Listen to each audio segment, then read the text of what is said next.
Welcome everyone to yet another LinkedIn Live. Marc Stcherbina here from Winning EQ. So glad you can join us. And I'm sure a lot of you are just going to be popping in and popping out. You are working, actually, some of you.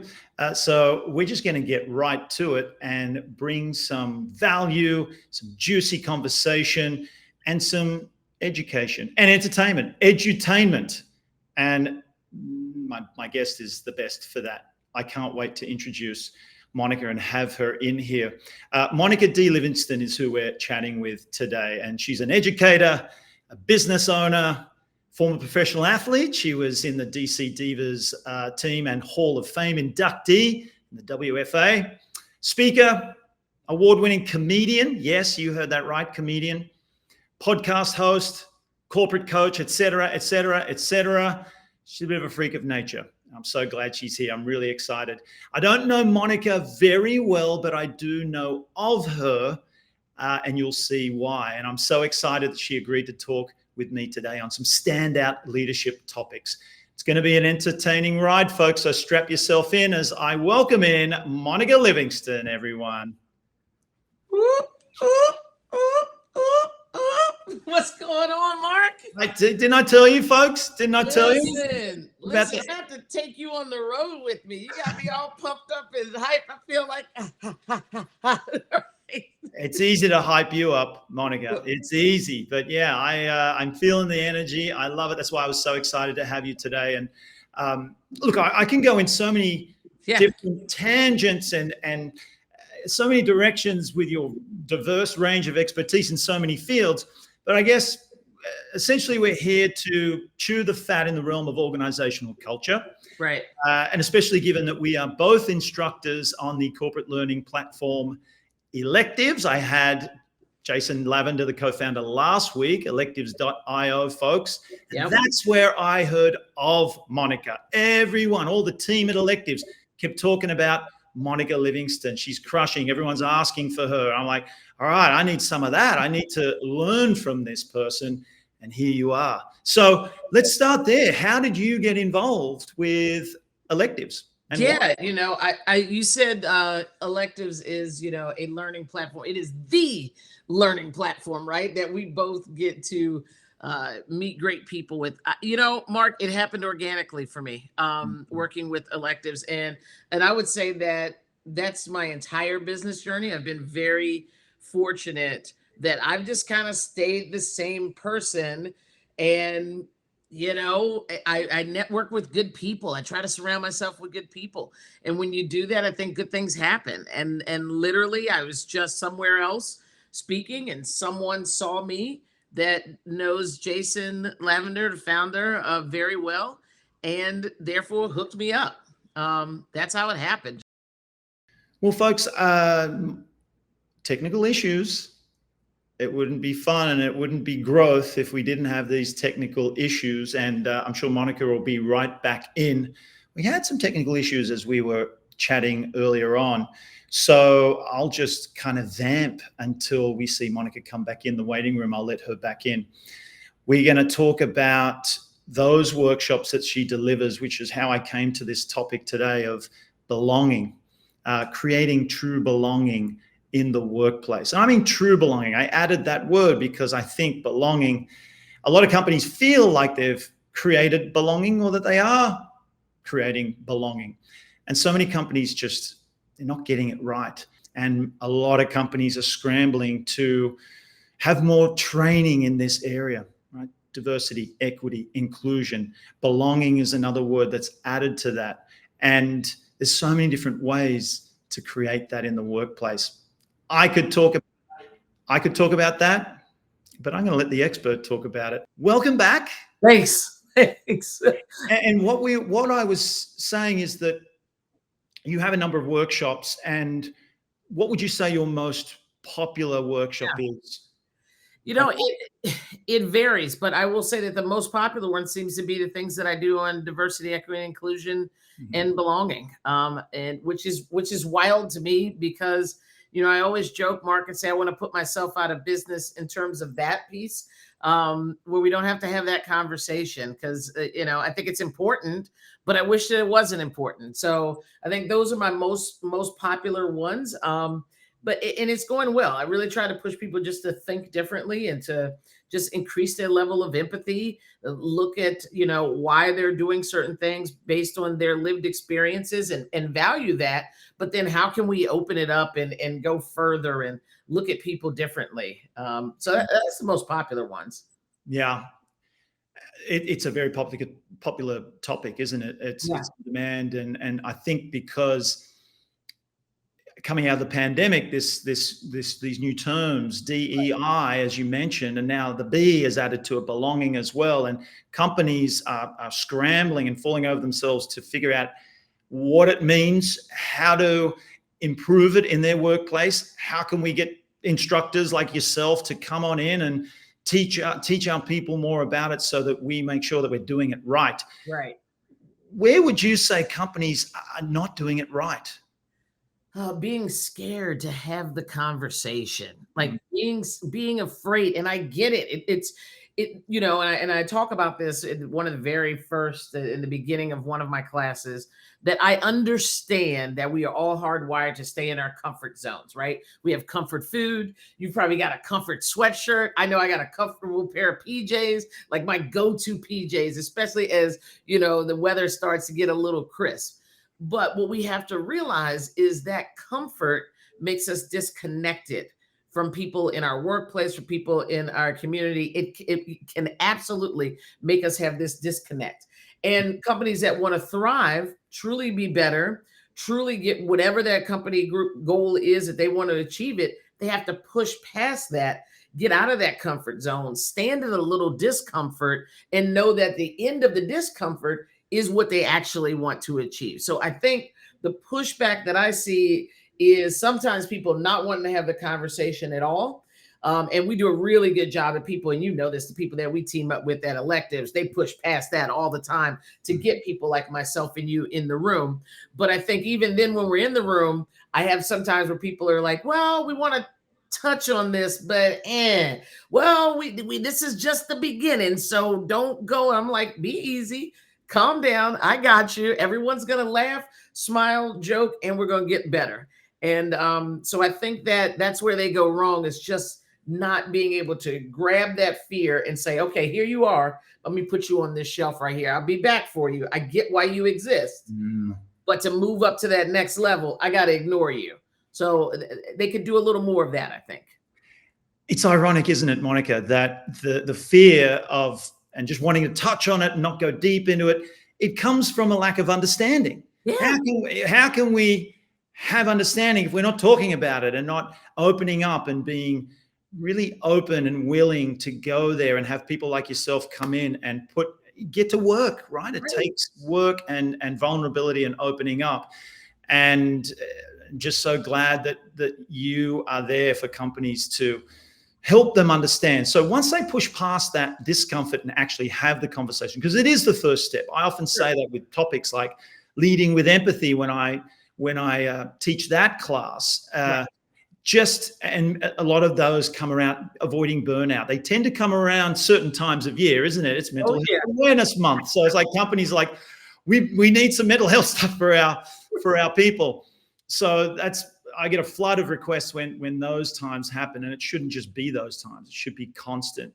But I often say that when they are looking for ways and best practices to improve and elevate understanding, empathy, how to avoid burnout, creating that safe space, which I'm going to ask you about in a second, just having the conversation is the first step. Having the conversation, bringing people like us in to educate, shows the workers, shows the employees, hey, we care and we want you to know more about this. Exactly. And we've literally had people say that. I've been in the rooms where at the end of it, the feedback is, wow, I didn't know that my company even thought this was an important topic. Wow, I'm glad that I now see someone that I just got an email from yesterday. I was feeling a certain type of way about them, and I feel completely differently about them because of what they shared in a breakout session, or what they shared in the chat, or what we shared in open discussion. Mm. So I will really say that there's never been, and I've done over 100 with electives, I've done thousands in the space totally, and there's never been a reaction that I didn't enjoy or welcome. Now, Mark, that doesn't mean all of them were great, but the ones that were bad, they still felt good, because I was like, yep, you're who I was talking to. You're the one that needed to be in the room. I'm glad that your feathers are a little ruffled, because you need that. So it's always been very positive in terms of the feedback that I get. It tells me I'm doing the work that needs to be done. And it's been powerful for the people in the room, and they share that. That's not me, that's them, and how they share, that information with each other, and keeping the conversation going. So yeah, it's just been a joy to be able to facilitate it. And I always use that word. I'm here to facilitate a conversation, because at the end of it, I'm leaving, maybe never to see you all again. You all have to stay here and work with each other. How can we do this better with other, lens? So true. So true. Now, I might ask you to give us a mini workshop right now, if I may. So once you've got through the door and they're willing to have the conversation, you get past that first part of discomfort, you're in the conversation. Can you enlighten us on maybe 3 to 5 best practices for an organization to create belonging and allyship in the workplace?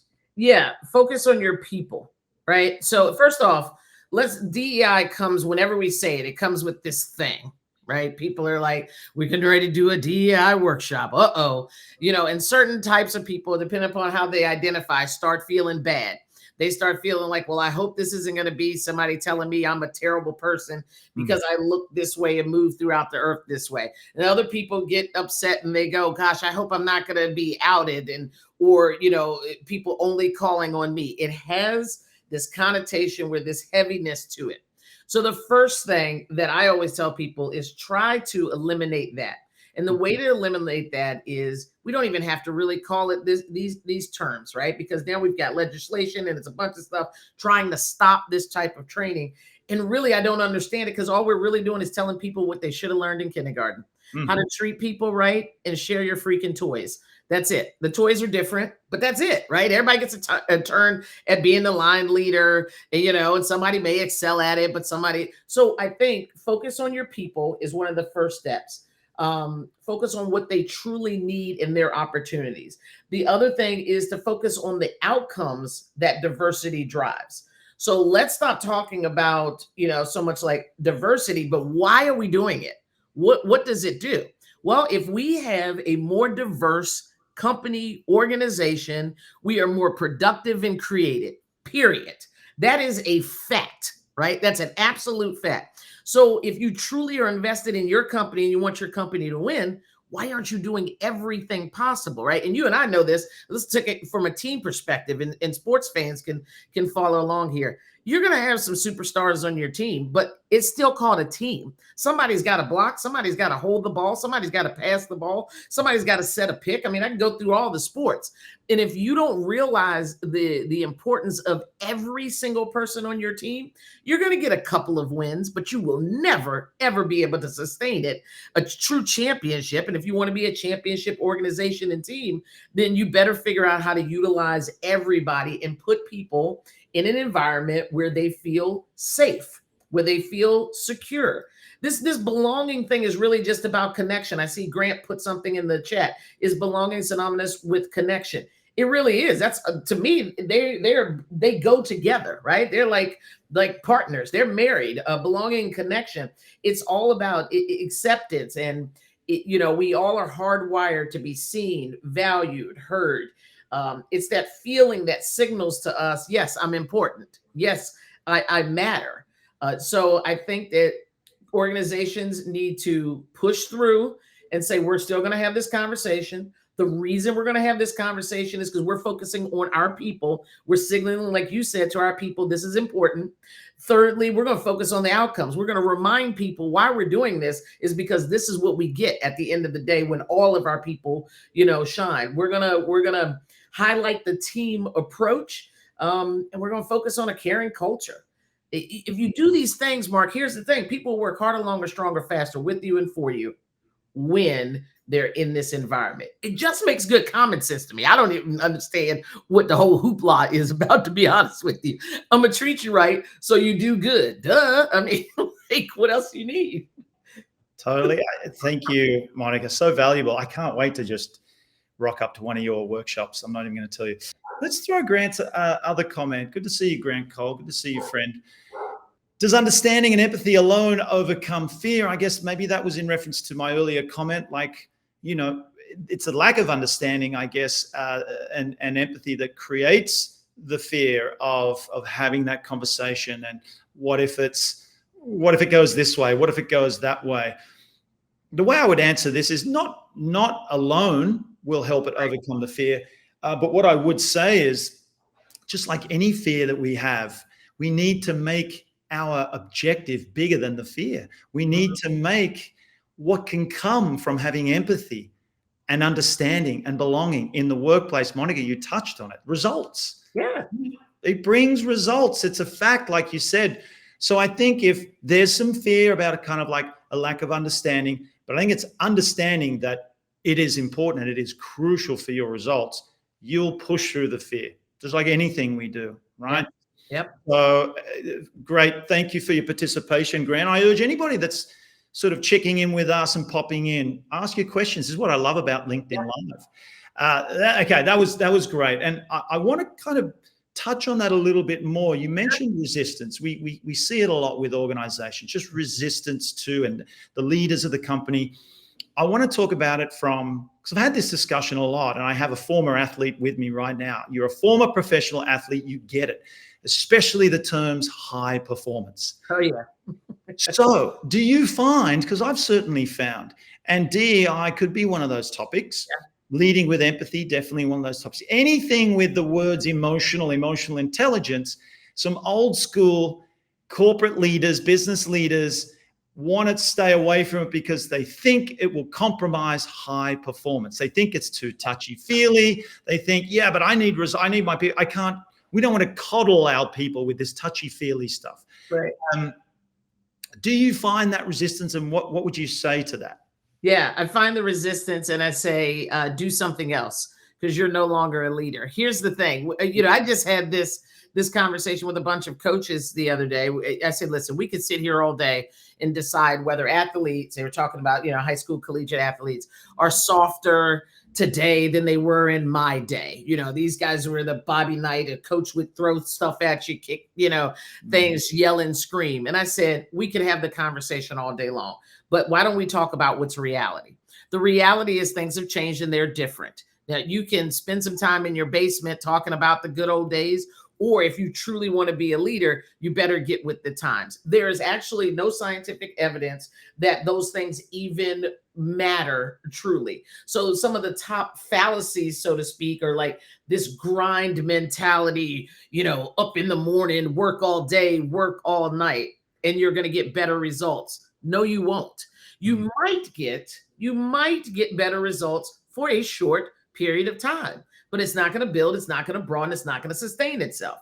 So, and then there's this, I think another one is talent, versus effort. And again, in the sports world, we talk about this a lot. And to be very honest with you, I would rather have, and I've said this throughout my actual coaching career. Now I coach corporate, but real coaching with sports and stuff. I'd much rather have an athlete that would give me maximum effort than a talented, lazy athlete or talented athlete that thought, oh, I'm so good, it doesn't matter. Because here's the thing, and all the leaders listening should know this about the people on their teams in the workplace. Effort can turn into talent. So if you've got someone that's giving you maximum effort, you help them along the way, they're going to end up being your most talented player. So I think the second fallacy is that talent wins everything. No, it doesn't. And then I think there's something around motivation, that motivation always has to be high in order for us to get whatever this goal is, for the team to succeed.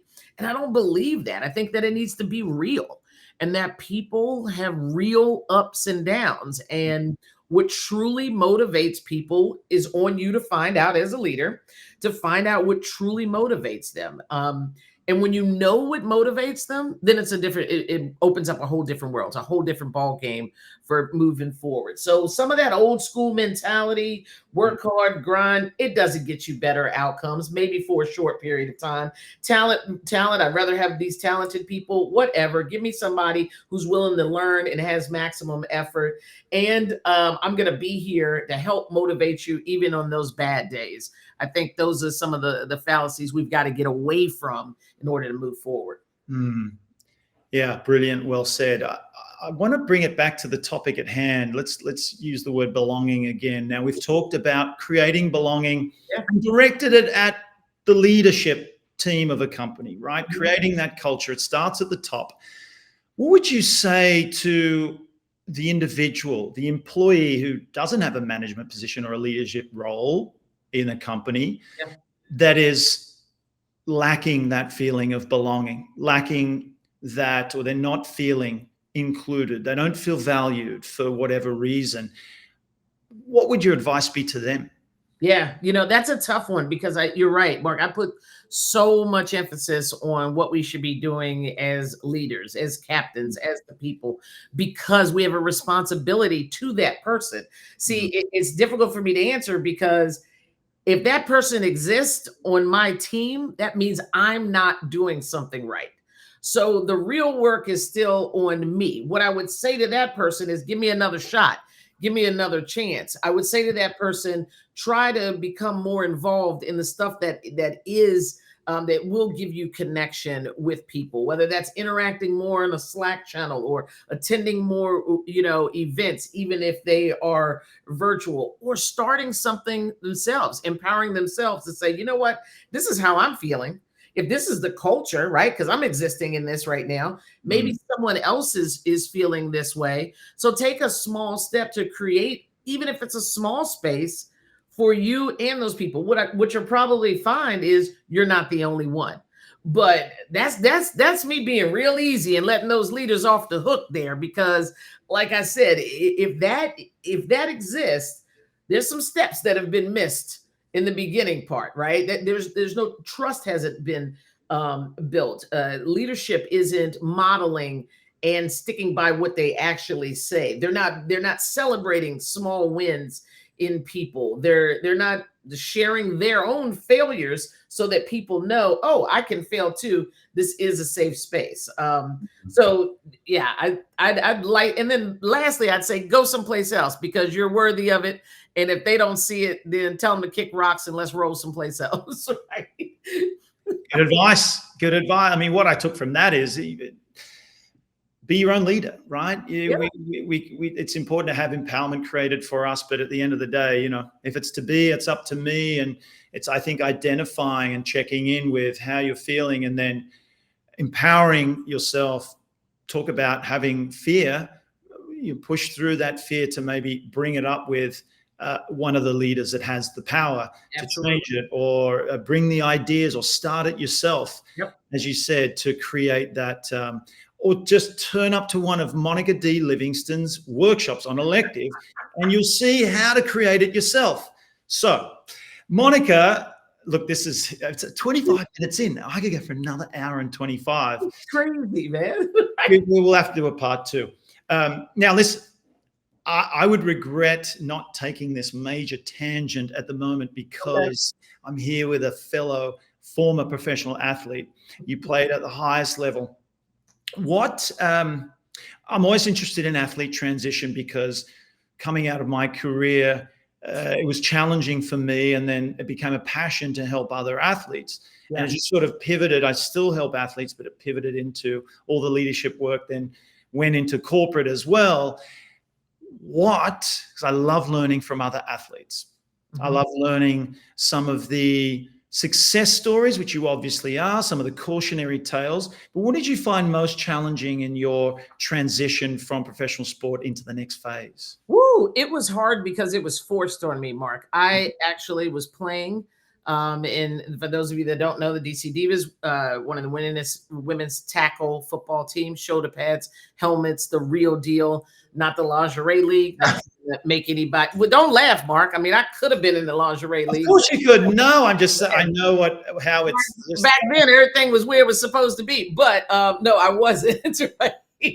We were in a fully clothed helmet and shoulder pads league, and I was forced into an early retirement. I had an injury on the field. My foot actually turned around upside down backwards. It was dangling. They compared it to Joe Theismann's injury. I had to have my foot set right there on the field. They said 1, 2, 3, and went to crack it around, and it didn't go back all the way the first time. So they did it a second time without counting. And so immediately I went from being this, all-star and a superstar and MVP of several game balls and all that, a leader on the team, to now what?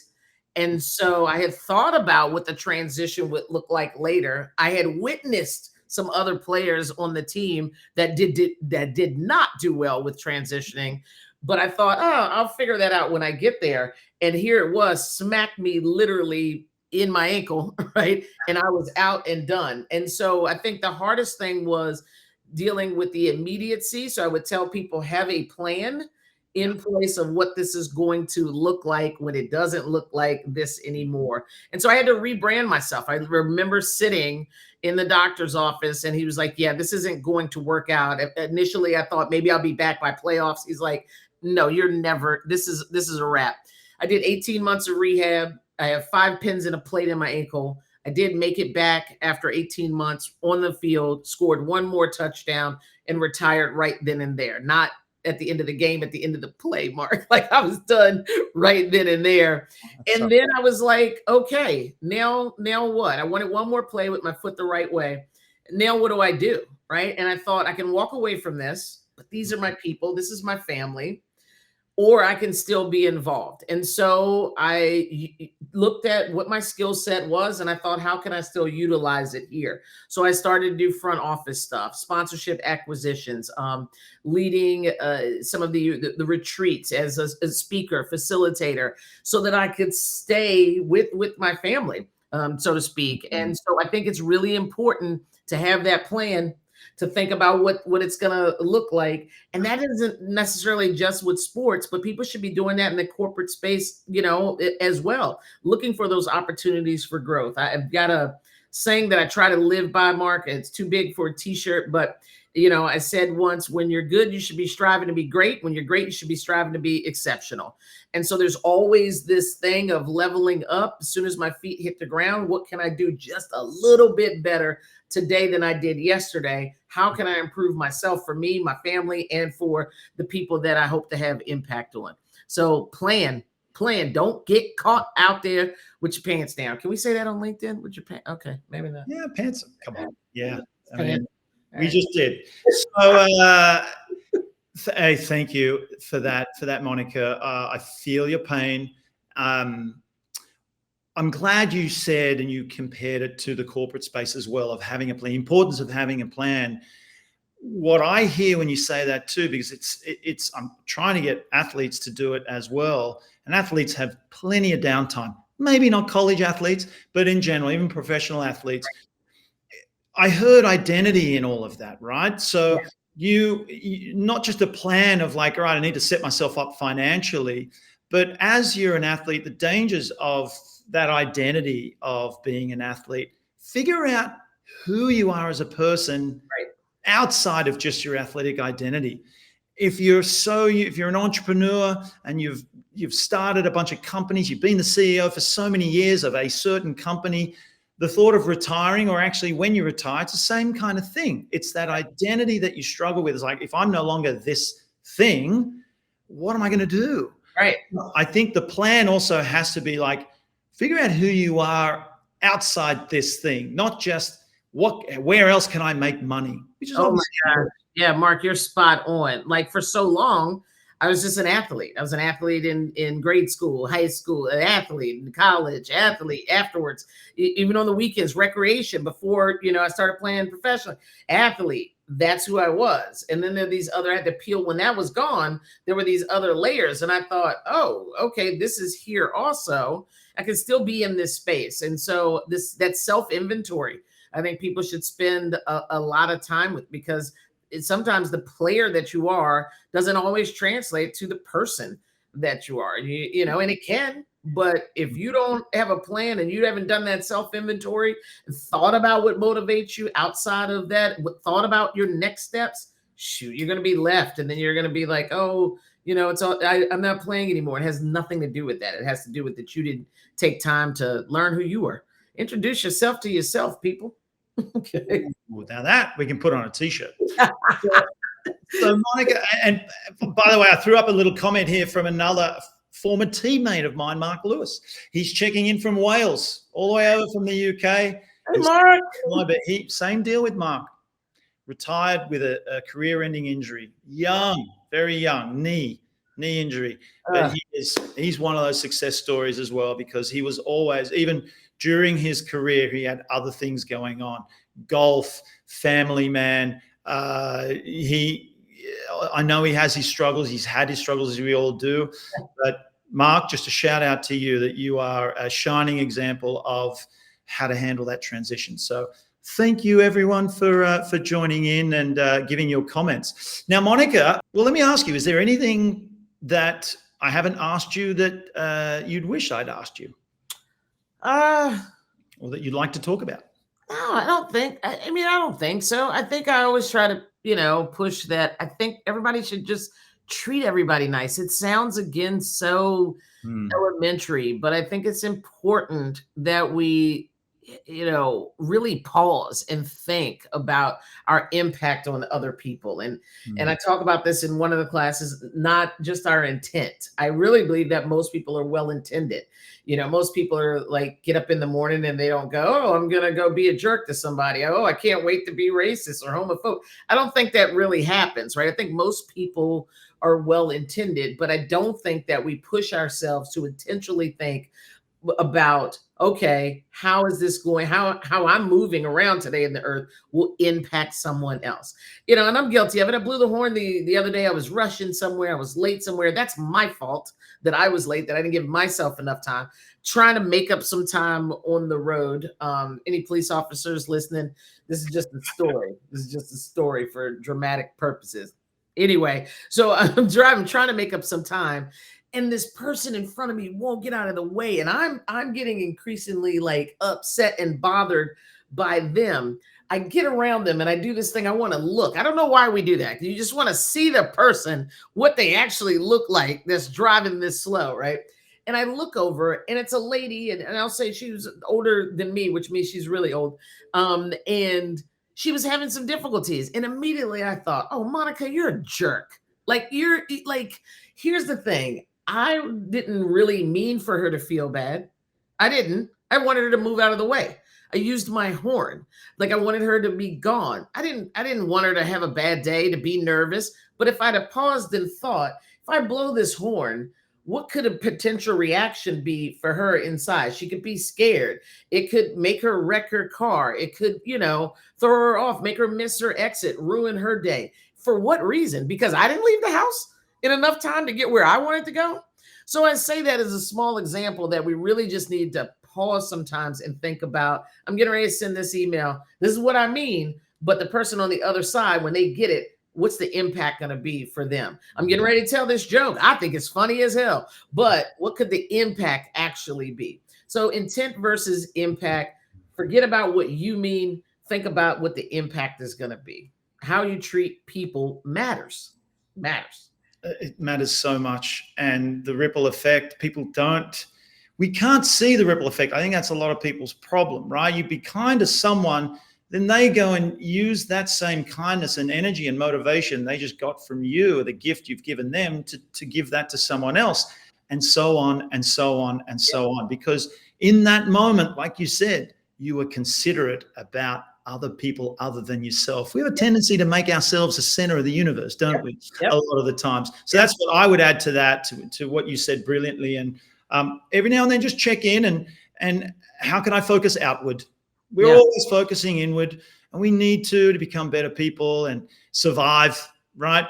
Yeah. But when you do that too much, and let me tell you, it impacts your happiness. So That- if you're happy, That part, Mark, like literally, I was reading a study that people that do this stuff, it's not just because, oh, you should do it because, Mark and I are telling you, you get benefits from it too. I read something that you live longer. I'm out here trying to be nice to everybody because I want to be around. Right? It's like, we want you around. Right. Thank you. Thank you. I'm trying to be here. So there's benefit that comes to the self as well, from doing what, again, just makes good common sense, just being a good freaking human being. Like, again, back to kindergarten, people, be nice to each other, share your toys. Great way to finish and wrap up. But I'm gonna wrap up with one last thing. Yeah. How can we find you and support you? Oh, I'm super easy to find. Just Google me, baby. Right? But no, my website is my name, www.monicadlivingston.com. I'm on Instagram, Livingston3636. I think I'm on Facebook, Monica D. Livingston. But if you go to my website, monicadlivingston.com, all the links and stuff are there. Listen to the podcast, The Huddle with myself and one of my ex-teammates, Lois Cook. So it's the Mo and Lo in the Huddle. Well, great. Yes, because people need to find you and support you. And the more we support you, the more you can put these gifts of yours out into the world and make it a better place. And it started with here today. I'm so grateful for you. I appreciate you, Monica. Thank you for stopping by. This is part one of many, many parts. So I'm going to absolutely thank you, Mark, for having me and what you do. You created this space for me to be able to chit chat. And like you said, somebody may pick up a nugget that we shared here today, and it builds and it broadens. And we just got to trust that we keep doing it because we know it will grow. So thank you. And you got to come on the podcast now. We just keep doing this back and forth, right? Yeah. Do you need a third? Host? Be careful what you wish for. Let's get Mark on. Shoot, that'll be fun. Absolutely. No, this guy is. Yeah. I mean, look, I've got a Rolodex of former athletes that we can chew their ear off all day, and they'll do the same. So. You got yourself a deal. Go have yourself a great rest of the day, Monica, and keep doing what you're doing. Thank you, my brother. Take care. Bye for now. Wow. Did you enjoy that as much as I did? Probably not. But I'd be surprised if you didn't enjoy Monica and just everything that she is, everything that she brings. And I mean it. Go find her. Go follow her. If you don't do it already, you will not be disappointed. Well, I'm going to keep it under 40 minutes. Thanks for popping in and stopping by at various stages. Expect more of these from me and more impactful, meaningful leadership discussions coming up. Have a wonderful rest of your day, folks.